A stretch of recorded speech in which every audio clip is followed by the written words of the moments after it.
Have you ever had the feeling that you knew what someone was going to say just before he said it?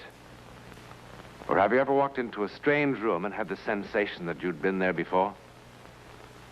Well, if you have, you've taken a small step beyond. Now watch a giant step.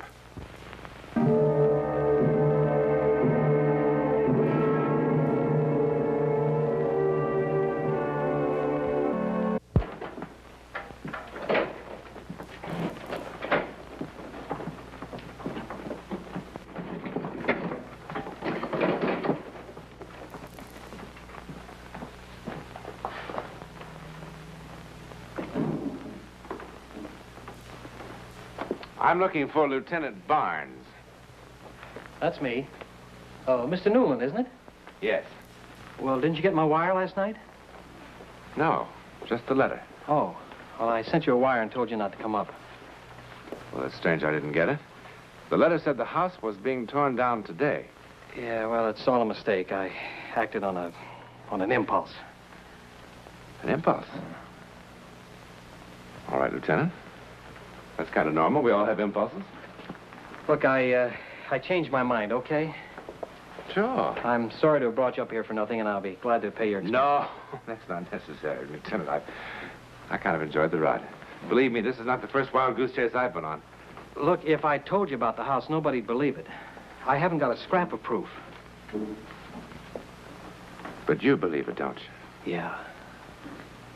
Do I look like a screwball or something? No, I wouldn't say so. I'm one of the most hard-headed guys you'll ever meet. But I don't know. I just don't know. I suppose I owe Graham something. They all think he killed his wife, you know. I guess I gave him a hard time. Want a cigar? No, thank you. Well, in my book, he had it coming. Fred Graham. He and his wife used to live in Bridgeport, and they rented this house here for the summer. She lived here, and he came up on the weekends. They had one of those marriages they were trying to patch up. It had gone sour. They weren't doing a very good job of it either. I didn't get to know him until later. But the neighbors complained more than once about the fighting that was going on up here. Fred, wait. What now? Go back to the city. I came up for the weekend, remember? Why, so we could fight some more. We didn't fight tonight. You were quiet as a mouse. It was a pleasure. We aren't going to fight any more at all. The neighbors will be glad. I mean it, Fred. I want you to go back to town. We've no reason to fight anymore. People only fight when they're trying to save something, and we've nothing to save. No soap opera, please. We were much luckier than a lot of people. We had some wonderful years together. Now the only reason we stay together is that we're afraid to tell each other the truth, that's all. Which is? That it's all over. We don't have one single reason to stay together 1 minute more.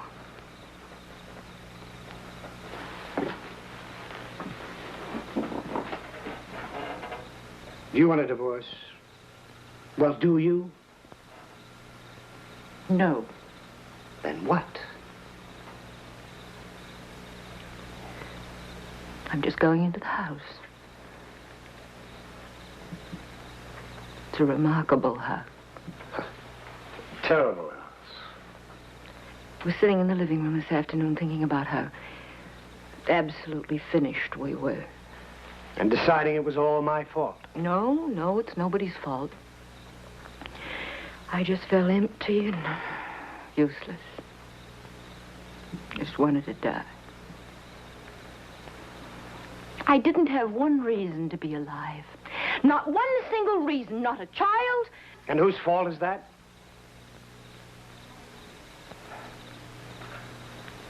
Not a husband. I felt like this before. I've taken a sleeping pill or a drink and slept it off, but this afternoon in that house, something happened to me. It was like I don't know how to explain it. It was as if I could translate my not wanting to exist into actuality. I felt empty. As if I were being swallowed up, as if I'd reached the point of zero. I thought, if I look into a mirror, there won't be any reflection. If I stand in front of the light, there'll be no shadow. Come on, Ruth, it's late. All I have to do is let go. Really let go. And it would be the end of me.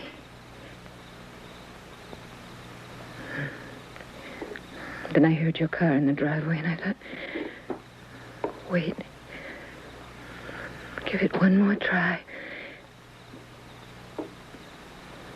Maybe this time it'll be all right. Maybe this time it'll be like it was before.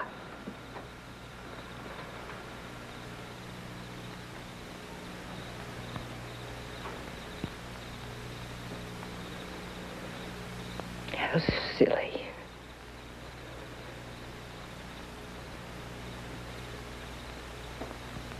How silly. Yes. Silly and stupid and boring.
Ruth?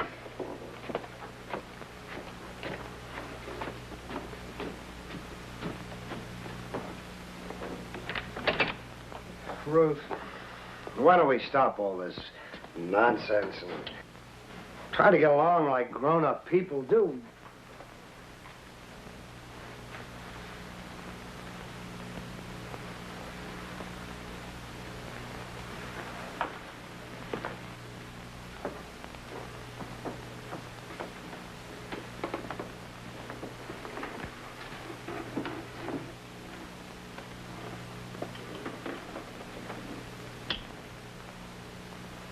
I think I preferred it when we had an honest-to-Pete drag-out fight.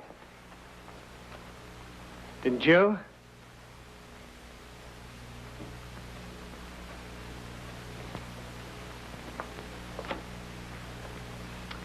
What are you, 3 years old or something?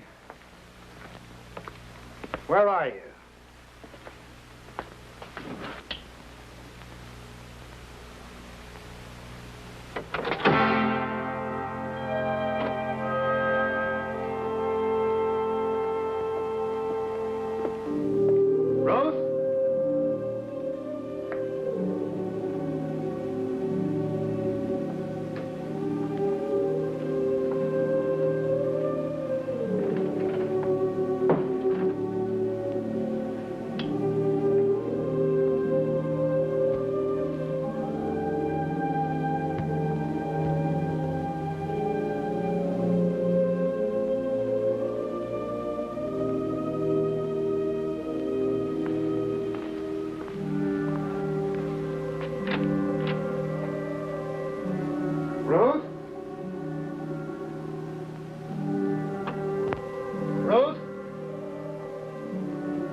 Well, Mr. Graham called and asked me to come over to his house at 9:30 that night.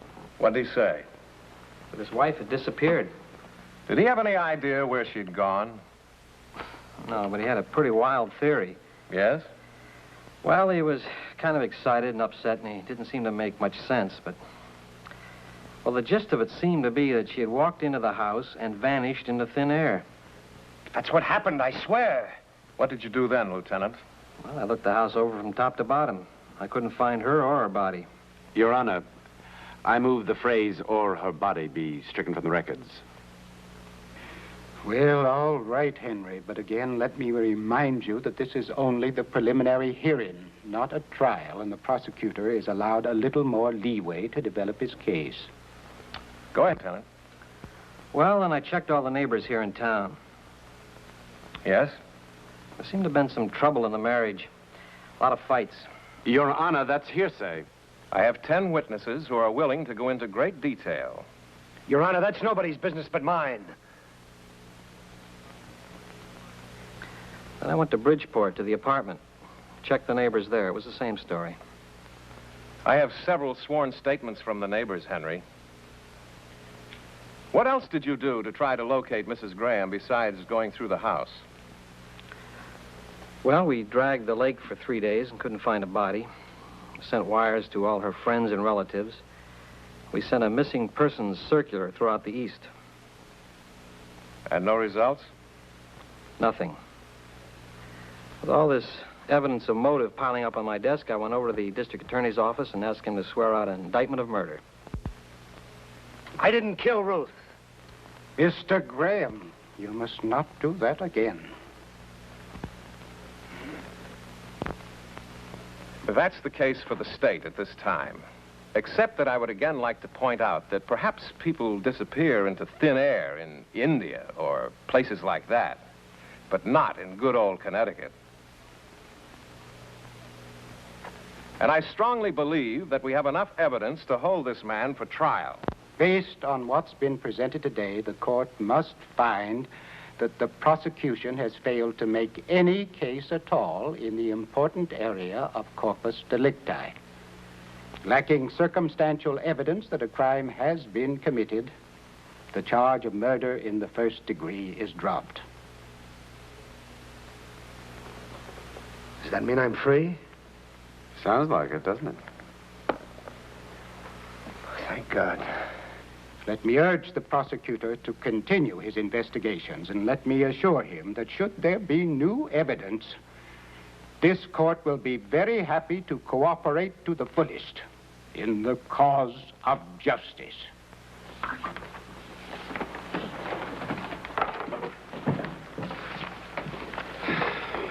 Well, Mr. Graham, you're free. You're absolutely certain I killed her, aren't you? Yep. Didn't you?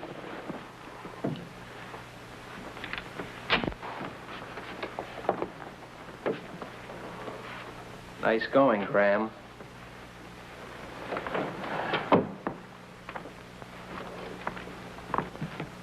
You know, I gotta admire a job well done, even if it is murder.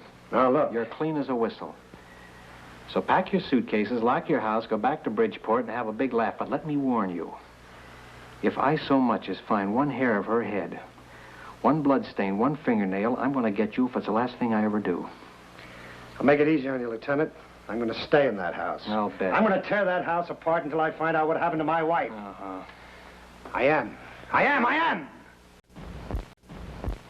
Have you ever had the feeling that you knew what someone was going to say just before he said it?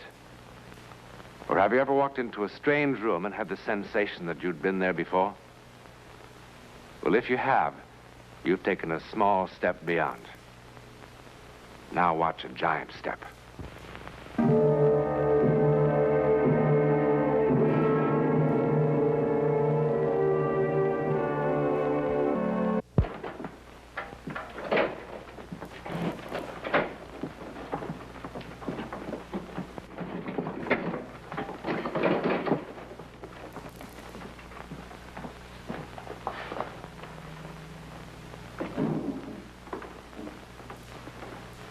I'm looking for Lieutenant Barnes.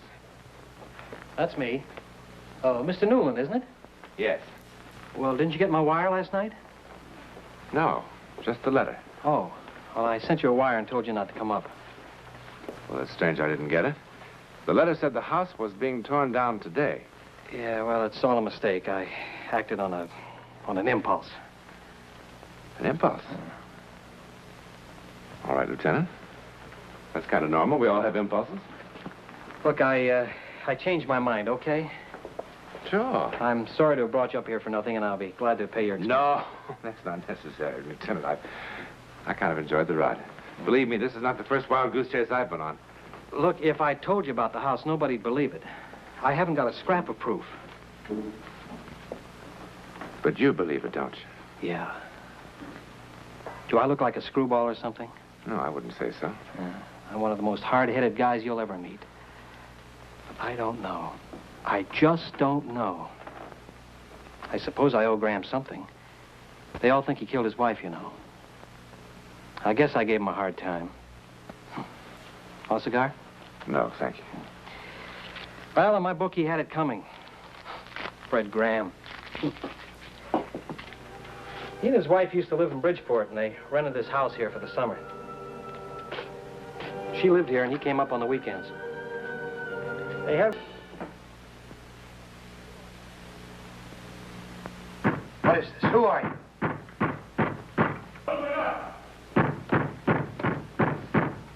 Answer me, who are you? Stop it! Oh, stop it! Go away! But, Miss Agatha, you can't just lock yourself up in this house forever. Oh, yes, I can. Forever. But everyone feels awful about what happened. Well, that's 32 years of my life I gave to that school. I had nothing else, just the school. And then to suddenly drop me. Just as though all those years didn't mean a thing. Well, you know how the town felt about it. I don't want to talk about it. You have to come out sometime. No, I don't. Not ever. Not from this house. But they'll break in and make you come out. For your own good. Let them try. Who are you?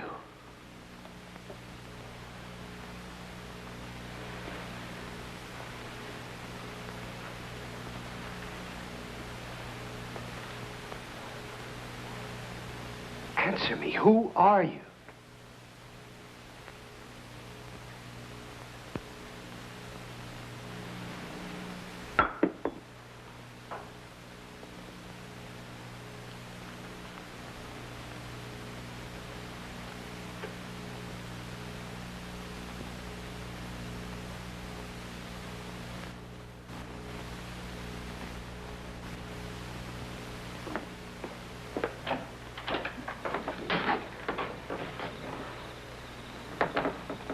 What's the matter with you? You look terrible.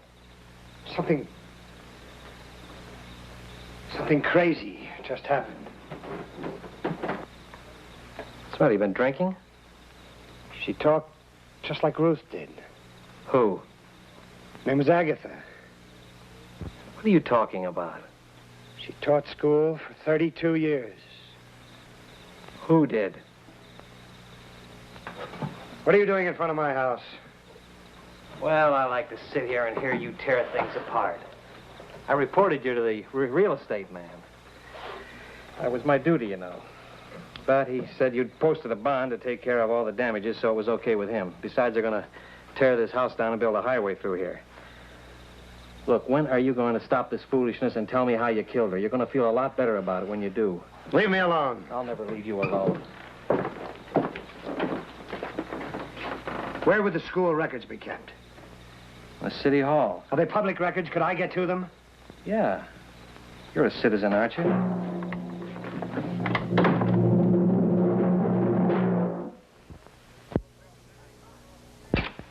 Where have you been? I called your office 10 times. I had things to do. You decided to tell all? Ruth wasn't the first. There were 2 others. 2 other what? This house. There's something about it. Ruth said it was like being swallowed up. She said if she looked in a mirror, there wouldn't be any reflection. What are you talking about? I don't care what you think. Read this.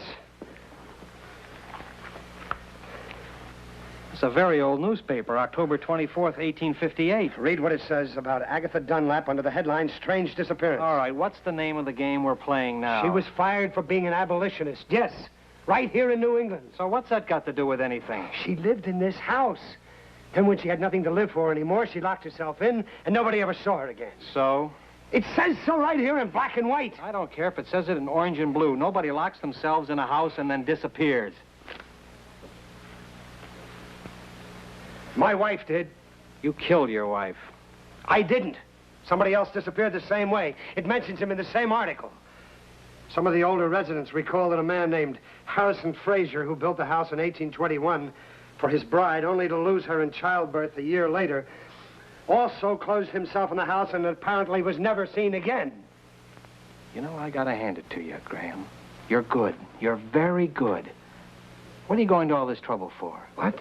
Is that what gave you the whole idea? What idea? How'd you come by it? By accident? I found it 2 hours ago. I mean before you killed your wife. You know, this is the screwiest alibi I have ever heard. But like I told you, you don't need it. You really don't need it. You're in the clear. Barnes, listen. I didn't kill my wife. Nobody will ever believe me. Nobody that's sane.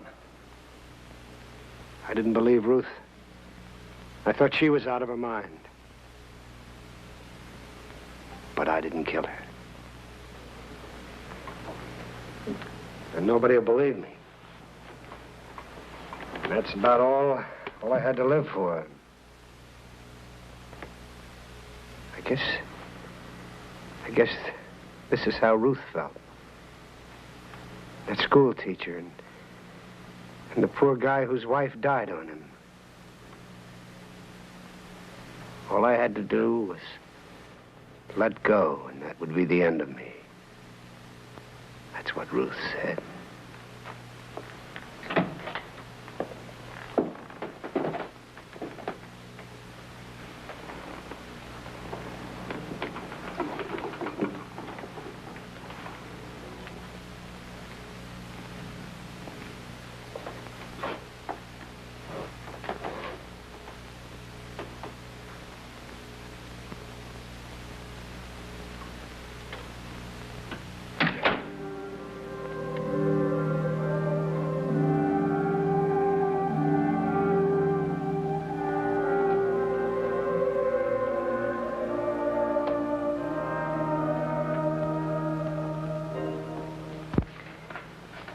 But he wasn't in the house.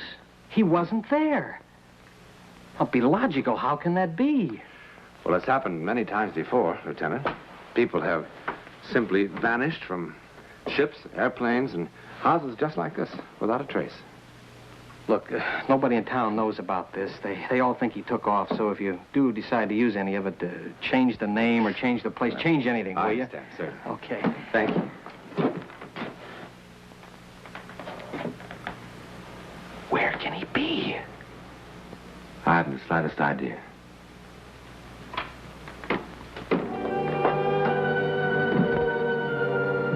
Before Albert Einstein, men were positive that there were only 3 dimensions. Now we are equally positive that there are only 4. That is until someone discovers a 5th dimension. Or perhaps it's already been discovered by people like Mr. Graham.